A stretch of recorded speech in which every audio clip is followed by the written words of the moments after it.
Hi guys, this is Ela Lynn, and thank you for stopping by my channel, Everything Spiritual. I also want to wish everyone a very, very happy and prosperous new year. Today I'm going to do my 12 house astrology reading, and the 12 house astrology reading covers the 12 aspects of our lives that are governed by astrology. To help me do this reading, I'm going to use my crystals and 2 decks and a 3rd deck as a clarifier, just in case I come across something that needs further understanding or clarification. So let's go ahead and get started. Let's see what Spirit's guidance is for the month of January. I'm going to start by pulling my crystal that I'm going to use. The crystal that I'm going to use for this reading is Unakite. The decks that I'm going to be using today are the Lenormand Oracle,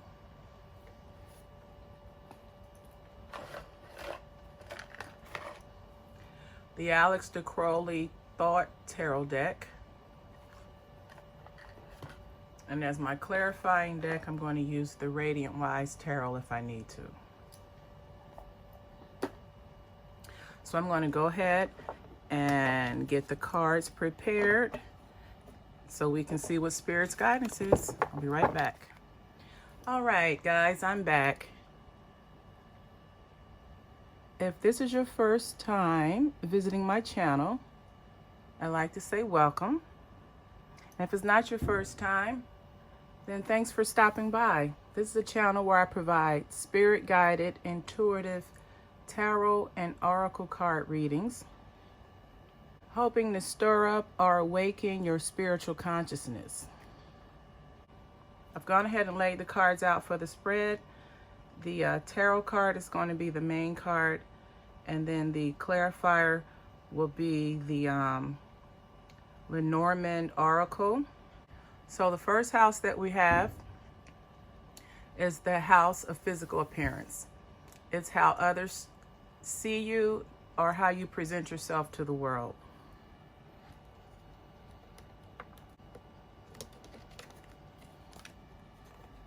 So the first card we have here is Death.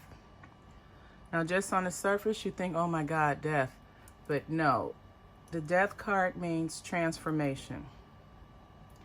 So at the least in someone's first house, you're being seen as someone who is going through some type of transformation. So let's pull the clarifying cards and see what they have to add to this. So this is the Death card of transformation, and then you have the a whip and a ship. You can look at a whip as discipline, someone being whipped into shape, or kept in line with a whip. Looking at it as a weapon. And then a ship just means the journey. So the clarification for this first house, people see you as someone who's had a difficult time in your life. You've been on a difficult journey and you've overcome it. You've transformed, and now you're better than you were before. Now the Devil card is represented by the sign of Scorpio. So this may be particularly for someone who is a Scorpio. And since this is a general astrology reading, some or all of the things may or may not apply. And also, if something does apply and it's unfavorable, it's just a prediction, and you have the opportunity to correct it before it happens, or you can take measures to offset it happening. Second house is all about your earning abilities, your ability to earn money, to make money, how you value yourself, how you value your material possessions. It's also the house of your self-worth. So in this second house, you have interference. And this is the Eight of Swords. And the Eight of Swords is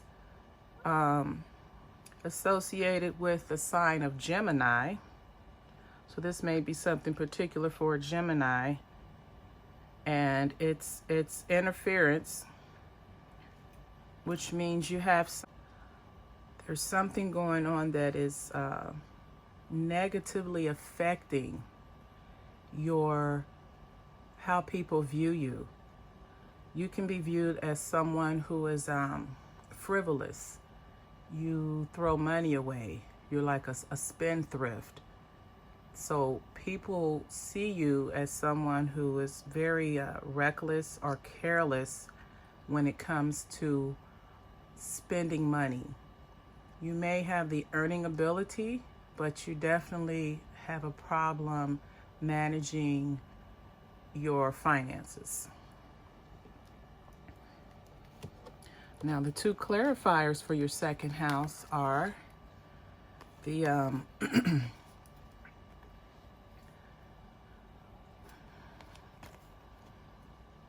this card shows a path. You have someone that is coming down a road, and they have to choose which path to take. There's a path here and there's a path there. And the problem with your spending is that you have your head in the clouds. You have confusion. There's illusions. You're not sure on what best course to take regarding your spending. So in someone's second house, they have a problem with spending. Maybe you spend more than you make or you bring in, or your spending causes, if you overindulge in spending in one area, it can create a deficit in another area of your life. So this is someone that needs to get a hold of their finances and their spending habits. The third house is the house of communications and short journeys. And it's also the house of how you connect to your environment, how you connect to your immediate environment, things in your immediate environment, how you connect to those things. So let's see what the third house top card is. You have the Three of Wands, the Virtue. The Virtue is generally someone who is a card that describes someone who's strong in character and their convictions. They have the strength to push through, the strength to carry on, the strength to overcome. In the third house, what do we need to overcome? It deals with communications, ideas, taking short journeys, and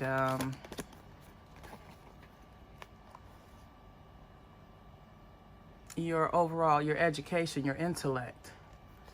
So you have the 27, and this is a letter. A letter is a symbol of communications. And then the ring is a symbol of commitment. It's a contract. It's a binding contract. Or it could be a marriage or an engagement. But we're looking at the third house, the house of communications. And in this instance, this is saying that you're going to be communicating a negotiation of some sort in the very near future. It could be a binding contract pertaining to your job, or some goal that you may have set for yourself, or it could actually be an actual engagement in itself. But in your third house, you're going to be able to let's look and see what communication, what type of binding contract that is associated with this third house.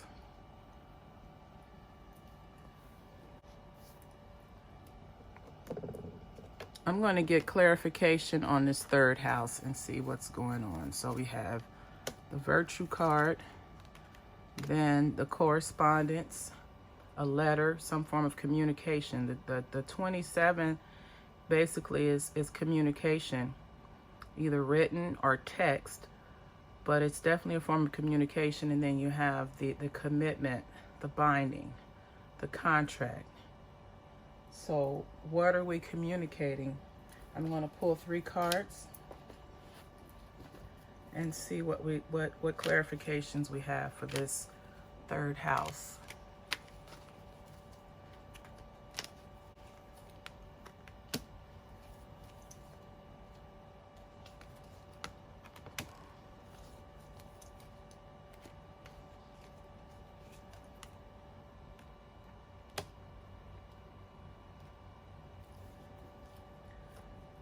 So what I'm gathering from the clarifying cards is that someone is going to use their communication skills to negotiate a contract of some sort, and you're going to be very successful at it. The energy, you have the 10 of Wands, and this is generally a card of something being a burden or too much to bear. But through your communication skills, you're going to be able to communicate or negotiate you're going to be able to negotiate what you need from this contract or from this legal venture that you're about to take part in. So it may seem in the beginning that it's going to be a burden, but you're going to be successful, and you have the energy to rush in, that Wands energy. You have the Knight of the 3 of Wands here, the Virtue, and then you have the 10 of Wands, and then the Knight of Wands. So the actions that you're taking regarding this contract that you're about to be a part of, you're going to be successful. And your ability to communicate and use your life experiences and your education all combined is going to help you secure a deal that's going to be in your favor.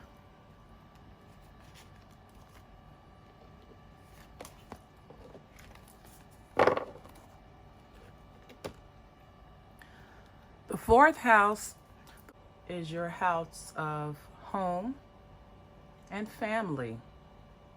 It's where you feel like you belong, where you feel belonging. And also it's your emotional foundation.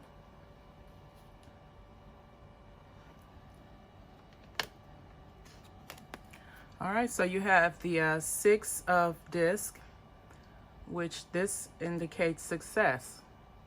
So just with your primary card, someone's 4th house is very stable. It's loving, it's nurturing. You have the support of your family. You have your family roots are very strong. You have a very strong foundation in your 4th house. And the clarifiers for that are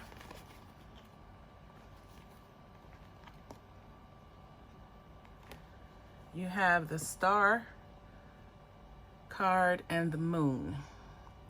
16 is the Star card. This is the card of hope, inspiration, and your desires, manifesting your desires. So you're very hopeful. And then the Moon card here represents hard work, or vacations, working towards something, having the ideal in your mind and being able to manifest it. So you have working hard to get the house on the hill, or working to go to a getaway vacation. So in someone's fourth house, they have the love and support of their friends and family. And as a result of that, they're able to manifest their heart's desires, their dreams, because you have hope and inspiration from the love of your family. You have hope and inspiration from the love of your family that'll help you to overcome whatever obstacles or barriers may be in your way of accomplishing your goals and manifesting your dreams. The fifth house is the house of love affairs and romance, attachments, self-expression. It's the house of creativity and art. And now the fifth house is all about relationships, but it's more about having fun. So this is the house where you date and you discover the love affairs, or where you have romance, you have relationships. This is the house where you have romance and relationships, in the house of self-expression and creativity. The fifth house differs from the seventh house because the seventh house is where you have your intimate relationships and partnerships.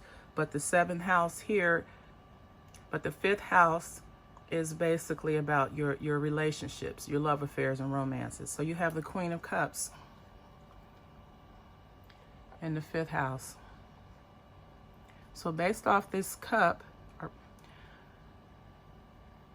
based off the Queen of Cups, someone in their fifth house, the way they view relationships is they sit back and observe, they reflect. You see this is water, and the image above the water is reflected in the water. So it's a reflective energy here. So when it comes to relationships and sex, this person, this Queen of Cups energy, they're very methodical. They take their time, they reflect, they evaluate if this is what they really want in a relationship or love affair. The Queen of Cups is a card or energy of someone who's loving and nurturing.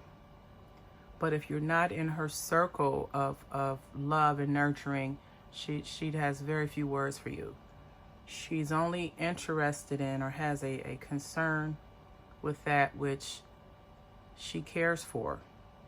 And this is a very methodical person that will sit back and observe what's going on and make sure that the person that they're looking at having a relationship with meets their ideas, their dreamy ideas of what a relationship is. So this is someone that is they know what they want and they can sit back and wait to get it. So let's see what our clarifying cards are for our fourth house, for our fifth house. Let's see what our clarifying cards are for the fifth house. The first card you have is a garden, and this card symbolizes community or gatherings or community gatherings or functions.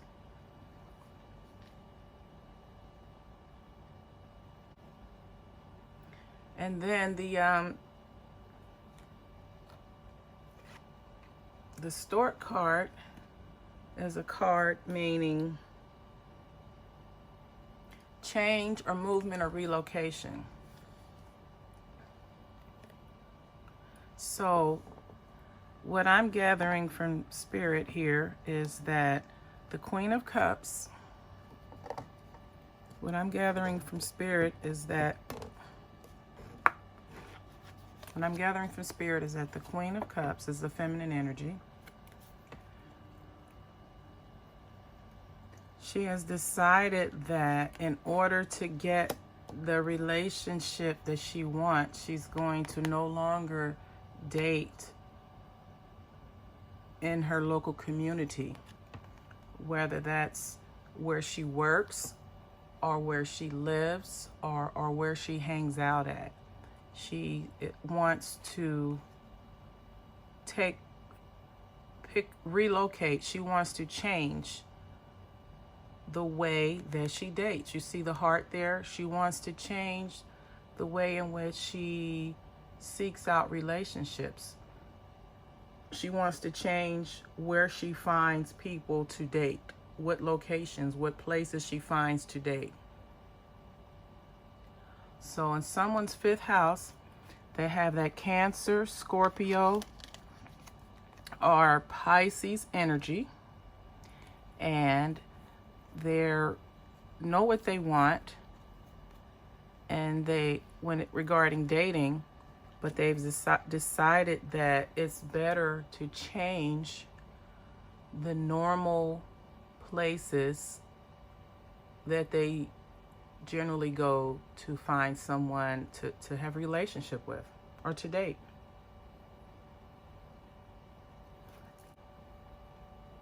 The 6th house is the house of work, health, and change with service. It's the house of your daily work, health, and routines.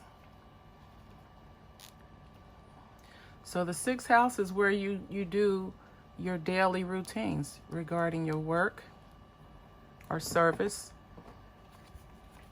And we have the work card. The work card is the 8 of disc. And you have prudence here. This is someone that is willing to put in the work to reap the fruits of their labor. And you have the sun in the 8 of disc, which that is a Leo. The sun is a fire sign. So this could be someone that is a Leo's. This could be someone who is a Leo, Aries, or Sagittarius. And when it comes to their work, because you have the 8 of disc, they're very prudent, they're very diligent. They go hard when it comes to working for what they want. Let's see what the clarifying cards have to say.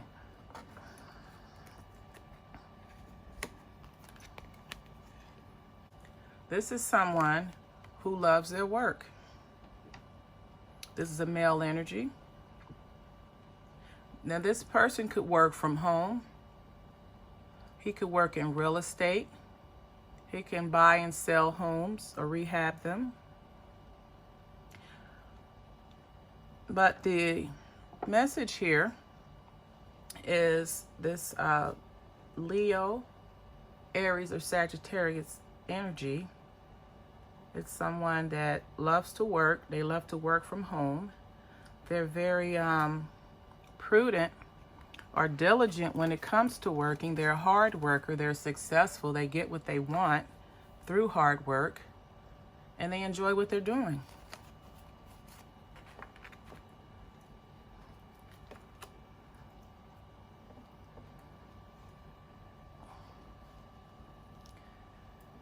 The 7th house is the house of friends, partners, marriage. It's the house of intimate partnerships, relationships, and contracts.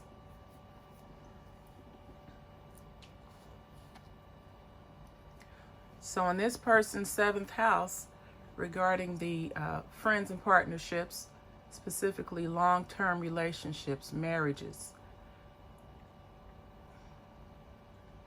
you have the Empress. The Empress is a female energy. It's someone that's very loving, nurturing. It's someone that's very sexual. And this energy is in your 7th house. So this could be either someone that you are attracted to or you. Let's see what clarifying cards we have.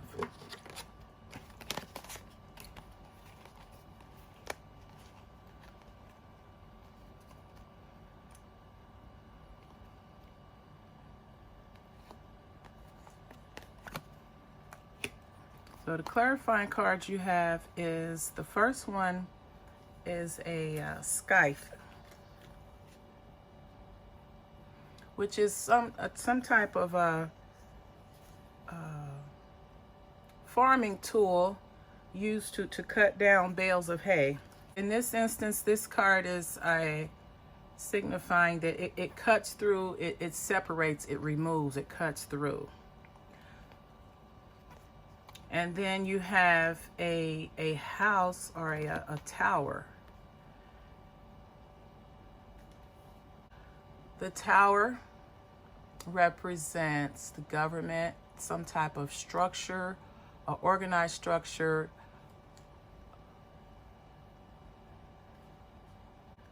And you have the sky that's separating. So in relation to the your seventh house, which is the house of your friends and partners, your intimate partners and relationships, it's saying that this is what you have, or you're seeking to have, a loving, nurturing relationship with the woman of your interest, with your spouse or your significant other. The underlying cards are saying that in order to get this, you're possibly going through a legal separation right now, but it's just a legal separation. Is not going to be a divorce, and you all will come back together. But in order to get to where you need to be, you have to go through the legal separation at this time.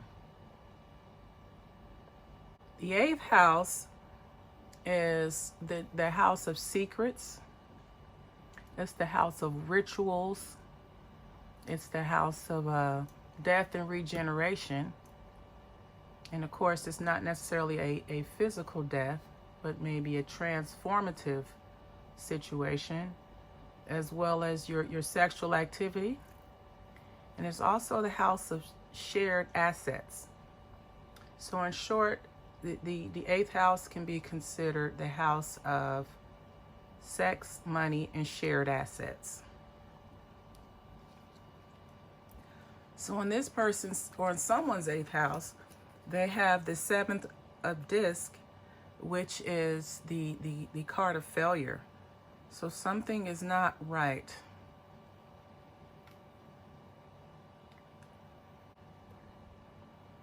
So let's see what has failed in this relationship, or let's see what has caused the failure or breakdown in the eighth house. What is causing the failure and breakdown of the eighth house?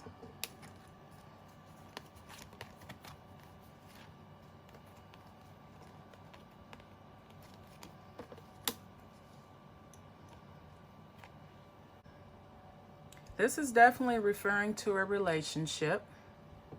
The seven, which is a snake, and then there's a woman on the picture. So this is a relationship with a woman in your eighth house. And there's some treachery going on. Some problems, some jealousy or betrayal. That's probably why you have the failure in the first place, because you have the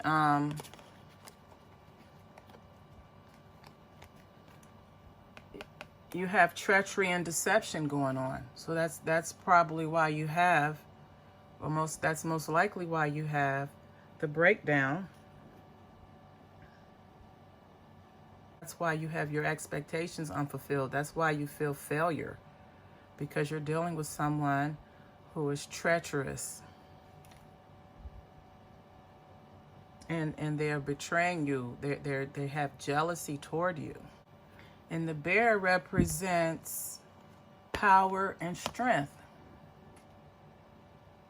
and protection.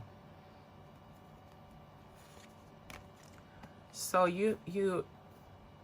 the snake and the bear combined is saying that you're having a breakdown due to a power struggle in your relationship. Now keep in mind that the 8th house is the house of money and joint assets. So there may be some type of power struggle between you and your significant other regarding your shared assets.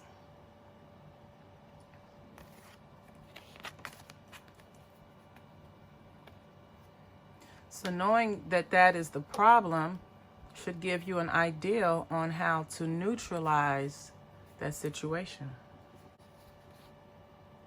The 9th house is the house of higher-mindedness. It's the house of travel and study. The 9th house focus is on the great cosmic quest, basically connecting with your spiritual side, connecting with the universe, wanting to understand the mysteries of the universe or of your spirituality, because it's actually the cosmos, the universe. And then at the same time, it's a house of broadening your intellect, your thinking, your perspective. So in this person's 9th house, there's the Princess of Wands. So the Wands suite is a suite of action. And then the Wands are fire signs.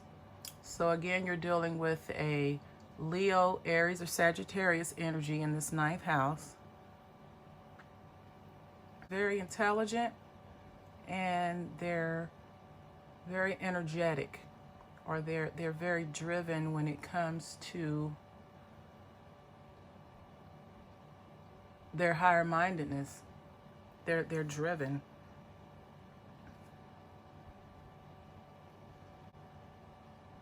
This is someone that is like a hothead. They can be a hothead, meaning they have a lot of passion. If they channel it in a positive manner, it comes across as love and compassion. If it comes across in a negative way, it can be anger or even hate. So this is someone that has a lot of energy and a lot of passion towards what it is that they're interested in.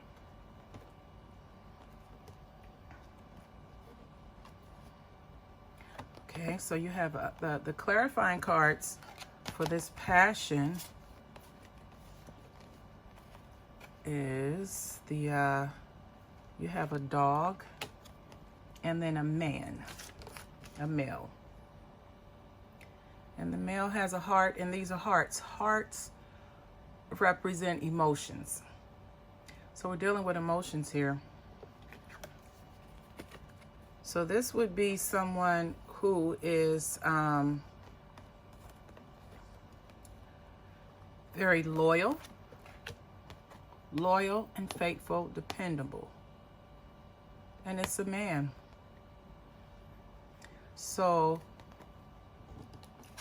this regarding the activities of the 9th house is this is someone who goes after what they want. So if this person wants to tap into their spirituality, they're going to find a way and make a means to do it.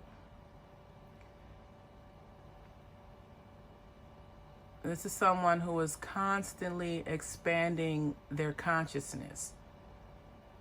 And this could be someone that's working in the teaching field. This person has enough passion and drive to They will travel great lengths and distances to satisfy their intellectual hunger or to get the knowledge and guidance that they're seeking for themselves. The 10th house is all about your career and your professional reputation and your professional achievements.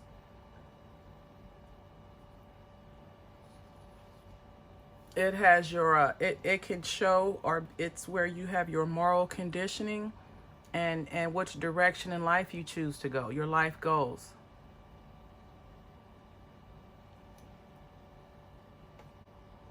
The 10th house is also where you make your mark on the world, your goals and your public recognition.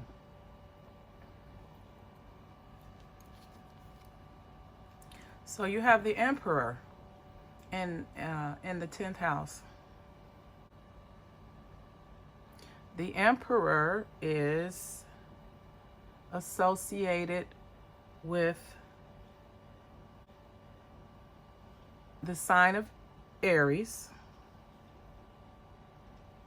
So this is this could be an Aries male, or an Aries with male energy.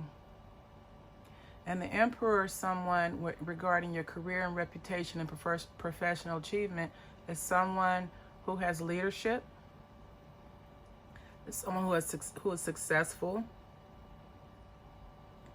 And it's a person of authority. So basically, you have the professional achievement, and you also have a good reputation because the Emperor is all about order and discipline and leadership. So you're doing things the right way, the moral way. Let's see what the clarifying cards can add to this 10th house, to this card.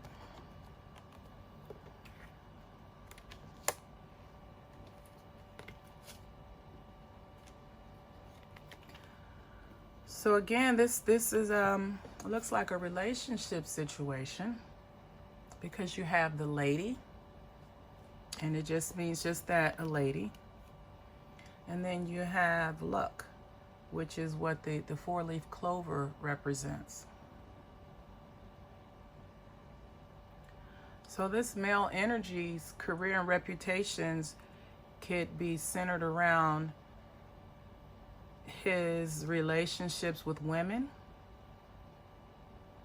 He could have a career that is involving women and being lucky with women. So let's get some clarification on this. I'm going to pull 3 cards and see what further clarification we can get for the 10th house. We know there's a professional man. He's the Emperor.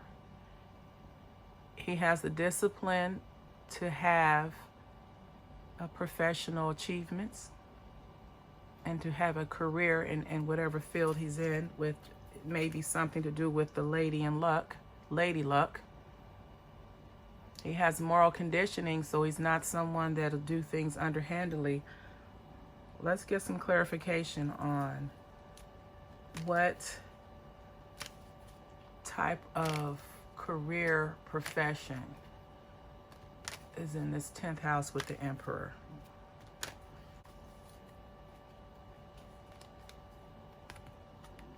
Okay, that's a Queen of Pentacles.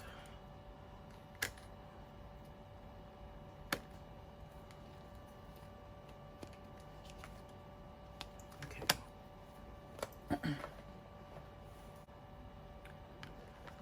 So the clarifying cards for the 10th house spread is one of, so there's a woman, because you have the Emperor, who, this is the Emperor, and his job or his career and reputation is has something to do with lady luck, women, and being lucky with women.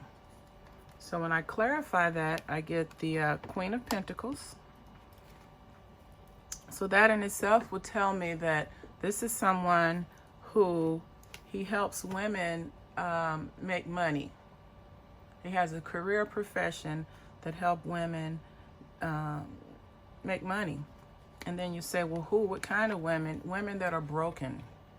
You have the Empress in reverse. So when the Emperor is in reverse, the Empress. You have the Empress in reverse. When the Empress is in reverse, you're looking at someone, a woman who's broken. She could be barren and not have any children. She's not fruitful. She's not sexual and sensuous. She's not nurturing. So it looks like he works with broken women, women who have gone through some things and through whatever profession he has, he's able to train them and counsel them and help them get back on their feet. And there are a number of professions that could meet that criteria. But in someone's 10th house, that they are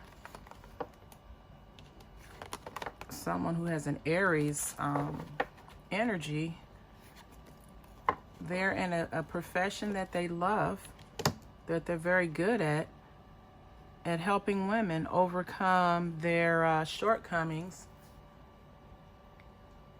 or problems so that they can be in a position of independence and self-sufficiency.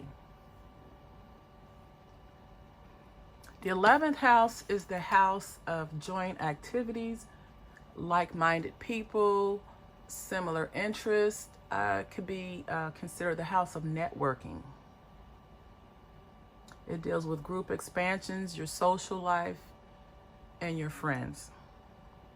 So what is the energy surrounding the 11th house? All right, you have the Princess of Disc. Now, since we're talking about disc, that's the earth signs. So this is someone who's a Virgo, Capricorn, or Taurus. So this is as someone who's hardworking, that's kind, free-hearted, giving. So the way this associates with the 11th house, you may need to surround yourself with people who are generous, kind, and diligent women. This could be through a form of some type of an organization or a club or group. And this is also someone that can hold secrets. So there may be a secret covenant or a secret group that where you meet and discuss ways to earn money, to be diligent, kind, and strong. Let's see what the clarifiers have to say for this one. Okay, see, secrets, the book, the 26, that's a book of secrets. Have the two owls that they're sitting on a perch, they're communicating. This card represents communications, secret communications, a club, a coven, a sorority.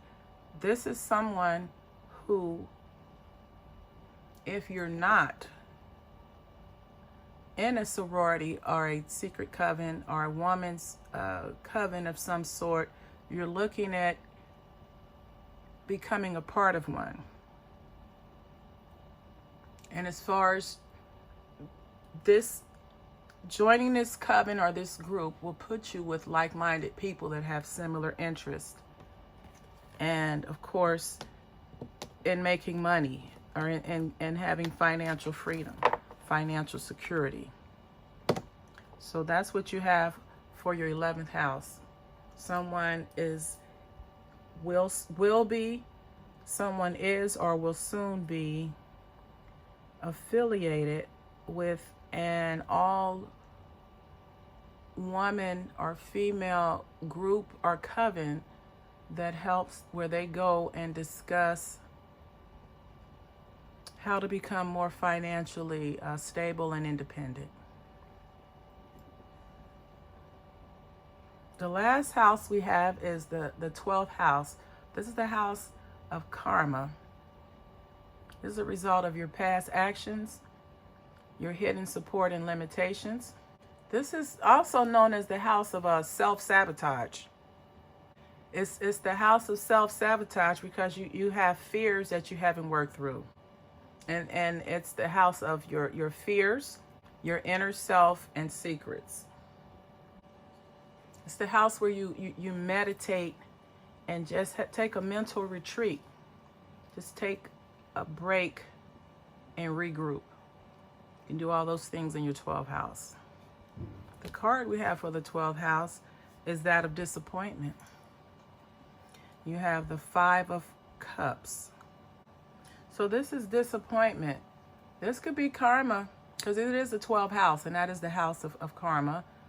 But it's something in your life right now. You're very disappointed with something in your life right now, and it could be a result of your past actions. Let's get some. Let's turn over the clarifying cards and see what they can add to this.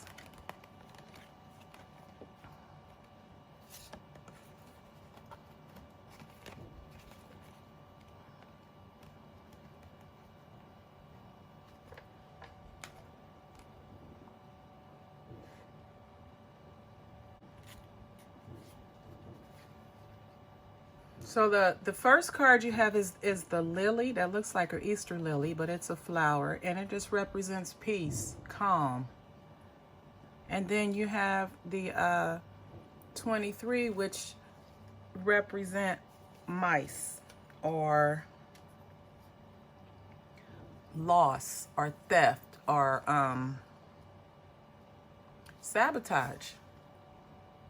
So this is the house of self-sabotage, and you're disappointed right now because you are allowing yourself to be sabotaged and you're not doing anything about it. You're just sitting back, going with the flow and letting it happen instead of stopping it and making it work in your favor. Now let's pull 3 cards on this one and let me understand what the self-sabotage is.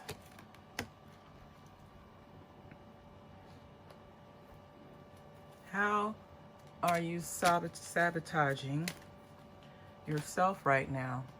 Is it a result of your past karma? Is that why there's some self-sabotaging going on?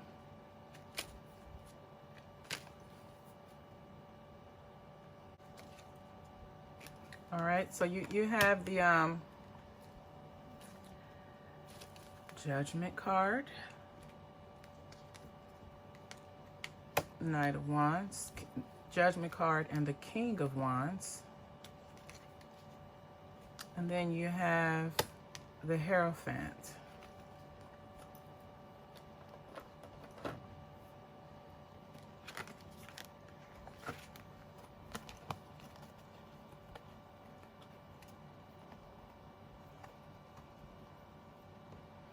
So we know that there's some type of disappointment because you are just sitting back accepting the self-sabotage. We know we're in the house of karma, and the question is why? Well, looking at this, you feel that the judgment you may deserve what you're going through right now. And it could be because of past actions, but you feel that you deserve what you're going through now. You've had that aha moment. You're awakened from your old ways of being.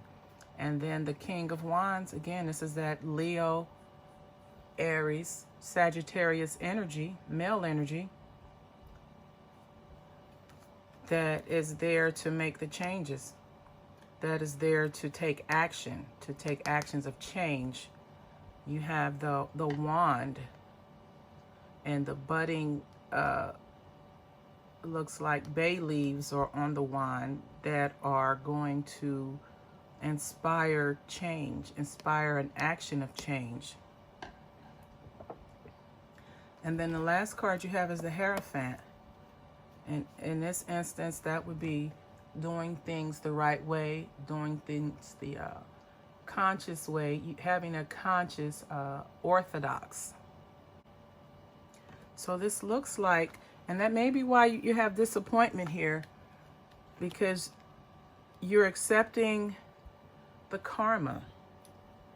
You are accepting the self-sabotage because you feel that whatever you're going through right now, it is a result of your past actions, and you basically feel like you deserve it. So whatever you're going through right now, you feel like you deserve for that to happen. And then once it does, you will have the you will have transcendence. You will move past it. So right now, it is as if you know that whatever you're going through right now is a result of your past actions, and you're willing to accept the consequences of your actions, basically, and just move on from there.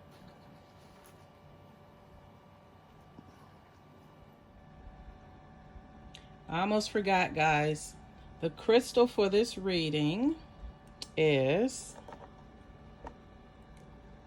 Unakite. The zodiac sign associated with Unakite is Scorpio. The divination meaning of Unakite is compromise. And this crystal, when it's present, it reveals stress, anxiety, and feeling unsupported.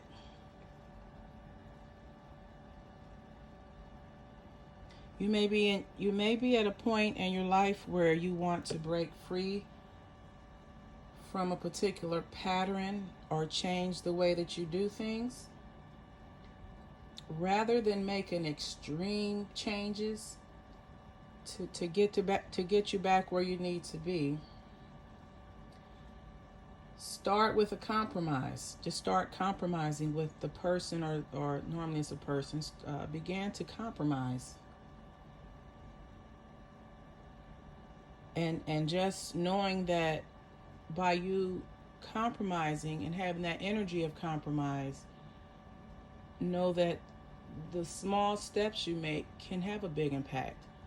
So instead of aggressively attacking something or using your force, pull back, compromise. Allow the person to meet you halfway. You meet the other person halfway in whatever the situation is, and you'll be surprised at the results that you receive.